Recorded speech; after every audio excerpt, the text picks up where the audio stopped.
Assalamualaikum warahmatullahi wabarakatuh. Waalaikumsalam. Salam atau sehat. Kita jumpa lagi di channel Dulur Official, channel yang mencerdaskan anak bangsa. Oke, kali ini kita akan membahas kriteria sesosok pemimpin yang baik dan benar serta dicintai oleh rakyatnya.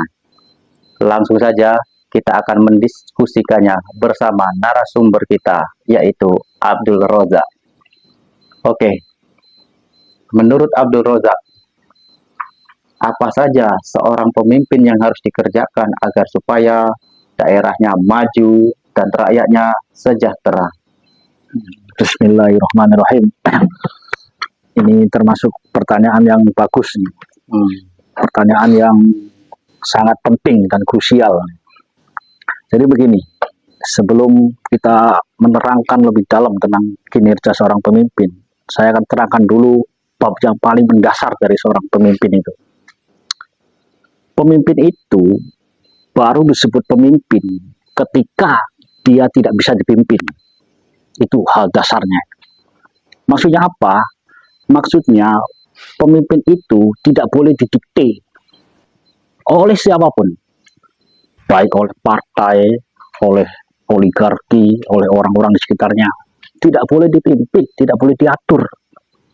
Dalam masalah apa saja, yang ngambil keputusan itu harus pemimpin. Kalau misalnya seorang pemimpin itu bisa diatur, bisa didikte, artinya dia bukan seorang pemimpin. Walaupun statusnya itu dia masih seorang pemimpin, tapi secara filosofi dia bukan seorang pemimpin. Itu hal dasar seorang pemimpin. Jadi seorang pemimpin harus paham dulu apa itu pemimpin. Kan sangat fatal kalau misalnya dia memimpin sebuah jabatan, dia tidak paham pemimpin itu apa. Jadi harus paham dulu bahwa pemimpin itu baru disebut pemimpin ketika dia tidak bisa dipimpin. Itu hal dasarnya. Kecuali masyarakat sendiri yang memimpin. Nah, itu. Nanti saya terangkan jawaban yang tadi supaya maju itu kan. Jadi begini. Kerja pemimpin itu sebenarnya skalanya itu tentang pikiran. Bukan tentang hal teknis, bukan. Apalagi pemimpin yang levelnya udah tinggi, setingkat gubernur atau bupati. Bukan kerja teknis, misalnya bagi-bagi sertifikat. Bukan kerja pemimpin itu. Pemimpin tinggi bukan seperti itu kerjanya. Kalau misalnya bagi sertifikat itu kerja RT, RW, itu. Jadi skala pemimpin itu level pikiran. Bagaimana dia menciptakan inovasi, bagaimana dia menciptakan solusi, menciptakan sebuah kreasi. Begitu kerja pemimpin tuh, supaya rakyat ini maju, daerahnya ini maju. Levelnya pikiran. Jadi pemimpin harus terus berpikir, berkreasi di pikiran dia itu. Bahkan pusat pemerintahan itu sebenarnya ada di otak, bukan di gedung atau istana, bukan. Ada di otak. Kalau otaknya kosong, pemerintahnya kosong lagi. Kalau otaknya buruk lagi pemimpinnya. Jadi di situ otak pemimpin itu dengan inovasi, visi misi, itu skalanya pemimpin itu. Biar daerahnya itu maju. Saya kasih contoh, misal soal pemberantasan korupsi, misal.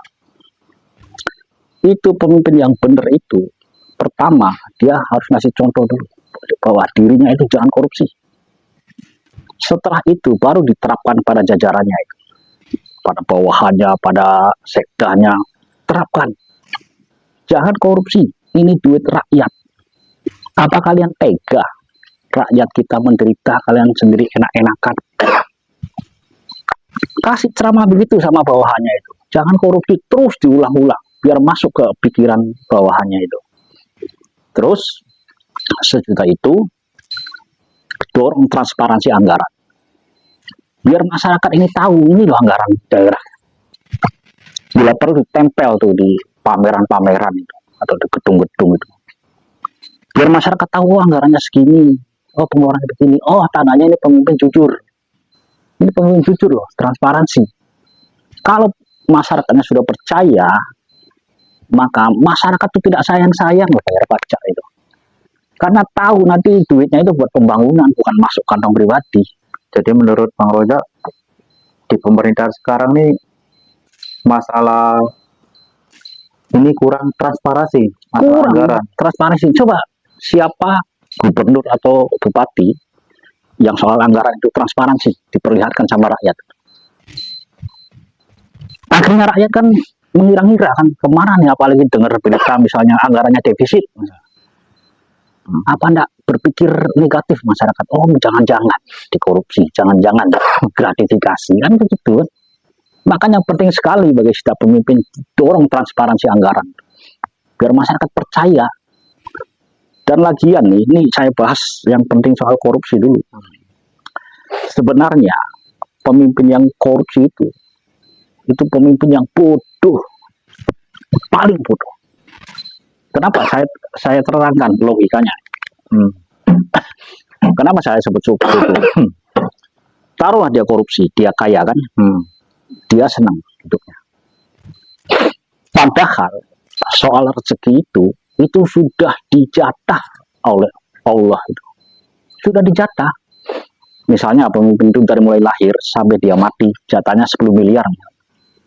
Itu terserah pemimpin itu mau ngambilnya dengan cara yang halal atau yang haram, tetap jatahnya segitu. Jadi sangat bodoh banget kalau misalnya saya ngambilnya dari yang haram saja, tetap jatahnya segitu sampai mati. Kalau rezekinya sudah habis, maka dia akan mati. Jadi kalau kita sudah tahu bahwa rezeki itu sudah dijatah, mendingan ngambil yang halal, tetap segitu jatahnya. Tapi Gitu kan. di masalah korupsi nih ya, kan sudah lama banget masalah korupsi ini sangat sulit diberantas. Bahkan sekarang pun undang-undang mengenai memiskinkan para koruptor itu masih belum disahkan. Nah, itulah karena apa? Karena di hati para pejabatnya itu masih ingin berbuat korupsi itu. Coba pikir secara dalam-dalam ya. Sebenarnya sama-sama bahagia loh. Orang korupsi banyak duit, bahagia kan? Walaupun bahagianya itu palsu, tapi bahagia, banyak duit. Anaknya sekolah di luar negeri, beli mobil baru ini itu. Bahagia, cuman kebahagiaan itu kebahagiaan yang semu. Di belakangnya itu banyak sisi negatif. Nanti anaknya narkoba lah, anaknya ngelawan sama orang tua lah, anaknya berbuat yang nggak bener lah, pasti ada itu. Karena apa? Karena dikasih duit dari jalan yang haram anaknya. Memang bahagia, cuman bahagia semu. Bandingkan dengan pemimpin yang jujur. Dia nanti rakyatnya makmur. Apa bahagia seorang pemimpin lihat rakyatnya itu makmur? Tidak kekurangan makan, tidak kekurangan jajan, sandang, pangan, papan, tidak kekurangan. Senang. Bahkan kalau pemimpin itu mati, namanya akan tetap dikenang. Karena orang mati itu meninggalkan nama. Tapi kan bukannya gampang jadi seorang pemimpin seperti itu. Terkadang seorang pimpinannya udah bener, tapi di bawahannya ini banyak yang menyimpang dari apa yang sudah ditentukan oleh pemimpinnya. Ya, kalau seperti itu, misalnya ada anak buah yang menyimpang, pemimpin tahu, panggil diinterogasi, kenapa kamu begini? Kenapa kamu begini? Bisa tidak kamu berubah? Ini duit rakyat loh. Kalau kamu masih tetap begini, saya copot kamu, saya ganti. Banyak yang ingin mengabdi ke negara ini. Dimarahin, jangan diem saja malah dibiarkan. Jangan.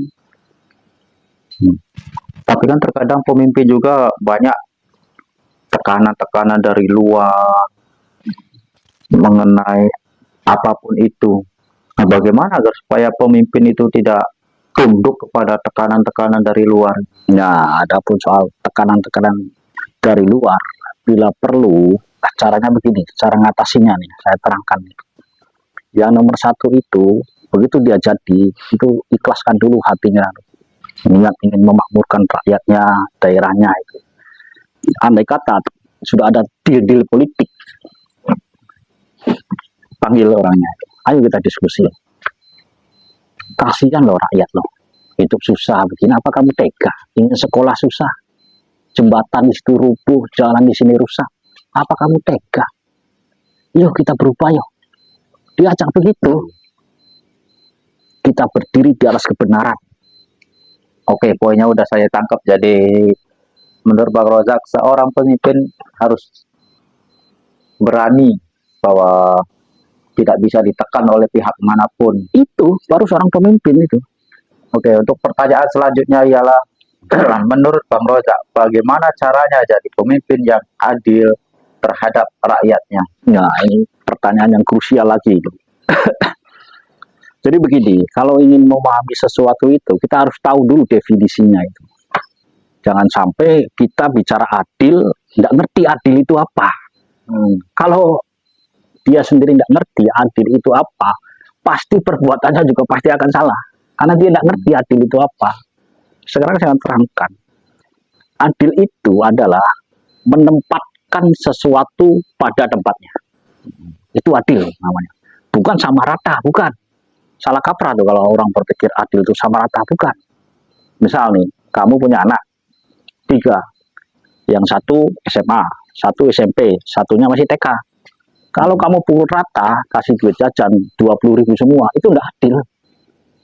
Bagi orang yang SMA itu kecil, tapi buat anak TK itu besar. Jadi adil itu bukan sama rata, tapi letakkan sesuatu itu pada tempatnya. Yang SMA dikasihnya 30 lebih besar, kan begitu kan? Yang TK-nya ya udah 10.000 saja. Yang Tapi SMP-nya ya udah di masyarakat kita kan banyak tuh yang bilang terkadang masalah keadilan ini atau masalah hukum ini lebih tajam ke atas dan tumpul ke bawah. Nah, itu bagaimana menurut Bang Rozak seperti itu? karena bisa begitu, pemimpin itu kalau menerapkan hukumnya tidak adil, pertama ada tekanan gitu. Pasti ada tekanan, ada deal-deal, atau ada rasa segan. Sebetulnya begini loh, kalau pemimpin ingin adil, dia adil itu bermula pada dirinya sendiri dulu, pada keluarganya dulu. Kalau seperti itu konsepnya, nanti insya Allah bisa menerapkan keadilan pada rakyat. Misalnya, dia ingin bikin aturan, kumpulkan dulu keluarganya itu, ngomong sama anak-anaknya itu, bapakmu ini pemimpin, ingin bikin aturan, barang siapa anak-anak saya, keluarga saya yang melanggar aturan, maka akan saya hukum 2 kali lipat, karena dia anak saya, karena dia keluarga saya. Jadi bermula dari keluarganya dulu yang dibentuk adil itu. Kalau dia bisa seperti itu, ke masyarakat lebih gampang lagi. Sekarang kan malah terbalik kan, kalau keluarganya justru dilindungi, bagaimana mungkin kalau keluarganya dilindungi dia mau adil sama rakyat? Jadi berawal dari pikiran dulu, baru diterapkan pada keluarga, pada kroni-kroninya, baru sama rakyat, baru bisa. Oke, terima kasih atas penjelasan. Dan selanjutnya, menurut pandangan Bang Rozak, pengertian pemimpin yang merakyat itu bagaimana dan seperti apa? Nah, pertanyaan yang bagus-bagus semua ini. Jadi begini, merakyat, kita harus tahu dulu arti merakyat itu apa. Banyak orang yang salah paham tentang arti merakyat itu. Bahkan saya pernah nanya kawan-kawan saya itu, apa itu arti merakyat? Jadi bukan orang yang suka belusukan ke pasar atau ke kampung-kampung, ke pelosok-pelosok, atau ke got-got, bahkan. Bukan. Jadi pengertian seperti apa yang ingin Bang Rozak jelaskan? Nah, begini.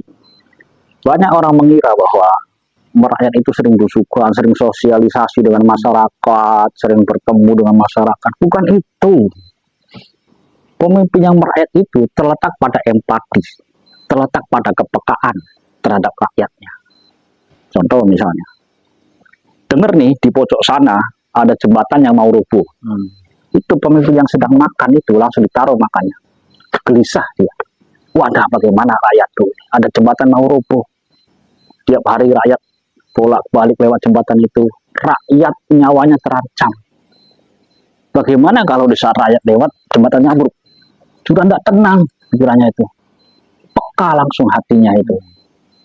Bila perlu dia langsung terjun langsung pantau. Tapi kalau dia sibuk, tinggal tuh suruh saja stafnya itu, coba kontrol itu. Cepat perbaiki. Itu yang dia. Jadi pemimpin rakyat itu terletak pada empati. Dia merasakan apa yang rakyat rasakan. Itu parameternya itu pemimpin rakyat. Bukan yang belusukan. Misalnya yang belusukan misalnya, tapi dia tidak punya empati. Rakyatnya susah, cuek saja. rakyat susah masa bodoh. Itu bukan merakyat, itu pencitraan. Ada Iya. ada empati dalam hati dia. Dengar rakyatnya kelaparan, tidak makan, hatinya langsung nangis orang yang merakyat. Walaupun tidak busukan, cukup suruh anak buah dia, staf-staf dia. Itu coba, kasihan di sana ada orang miskin, di sana ada orang lapar, di sana ada rumah yang rubuh, di sana ada jalan-jalan yang rusak. Cukup perintahkan anak buah dia, itu baru merakyat. Jadi ukurannya terletak pada empati. Oke, jadi udah saya tangkap poinnya. Jadi pemimpin yang merakyat menurut Bang Roza ialah bukan seorang pemimpin yang suka belusukan ke pasar, ke kampung-kampung, atau ke pelosok-pelosok. Jadi bukan itu.